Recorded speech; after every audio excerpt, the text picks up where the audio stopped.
10:10 anasema. Anasemaje msomaji? Yohana 10:10. Anasemaje? Anasema 16. Sema 16. Yohana 16. 16. Yohana 16 mstari wa 10:16. Yohana 10:16. Biblia inasema 16 anasema. Inasemaje? Na kondoo wengine ninao. Na kondoo wengine ninao. Ambao si wa zizi hili. Ambao kumbe hata Kristo ana zizi lake. Anasema na kondoo wengine ninao ambao si wa zizi hili, si wa zizi hili. Ina maana tayari kuna kondoo wa Kristo wametoka kwenye zizi lake, wapo mbalimbali. Anasema anao kondoo katika mazizi mengine, ila ana zizi lake, anataka kuwaleta kwake. Sasa ila walete kwake, ndiposa ameleta mkutano wa Injili ili wewe ulisikie neno la Bwana, uweze kufanya maamuzi ya kuja kwenye zizi lake, kwenye zizi lake. Mimi nasema na kondoo wengine ninao ambao si wa zizi hili. Msomaji, inaendelea kusemaje?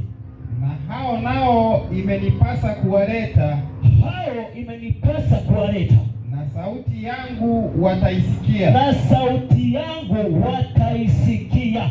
Kisha kutakuwako kundi moja. Kisha kutakuwako na kundi moja. Na mchungaji mungapi? Moja, ambaye atakuwa Yesu mwenyewe. Amen. Yesu ana kanisa, ana kanisa Yesu Kristo ana kanisa lake. Yohana 10:26 inasemaje? 10:26 ndio maandiko matakatifu yanasema. Lakini ninyi hamsadiki. Sasa kuna watu ambao ukiwaambia Yesu ana kanisa hawakubali, ndipo Yesu anawaambia lakini nyinyi hamsadiki, yaani hamkubali kama Yesu ana kanisa lake. Kwa sababu hammo miongoni mwa kondoo wangu. Unaona sasa kwamba wale ambao wapo miongoni mwa kondoo wa Kristo hawasadiki maneno ya Mungu. Kwa nini sasa? Mstari wa 27 anasema kondoo wangu waisikia sauti yangu, nami nawajua. Wapendwa, kumbe Yesu anajua kondoo wake, anawajua kondoo wake. Sasa ishara za Mungu kwa ajili ya kanisa. Mungu analifananisha kanisa kama mwanamke. Korinto wa kwanza, Wakorintho wa pili sura ya 2 aya ya kwanza na pili. Mungu analifananisha kanisa kama mwanamke bikira safi. Kanisa la Kristo linafananishwa na bikira safi, mwanamke safi ambaye hajachafuliwa. Kanisa lake linafananishwa na hiyo sifa. Wakorintho wa pili 11 aya ya kwanza na ya pili.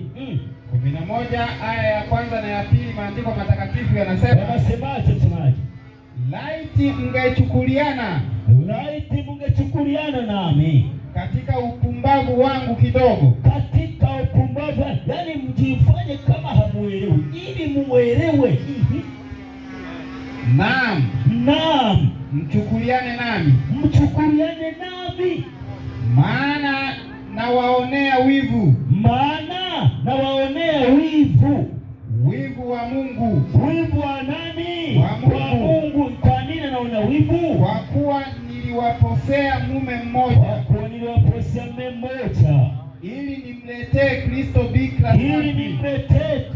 bikira nini? Safi. Bikira safi. Kwa hiyo kanisa linafananishwa na bikira, lakini kwa lugha nyingine kanisa linafananishwa na mzabibu. Leo utasoma Isaya 51 aya 16, utasoma kwa wakati wako. Sasa kanisa lina sifa pia, kanisa na sifa. Hebu soma Ufunuo 12 aya ya kwanza. Mwanamke safi. Kanisa linafananishwa na mwanamke. Narudia tena, kanisa la Kristo linafananishwa na mwanamke safi. Ufunuo 12 mstari wa kwanza.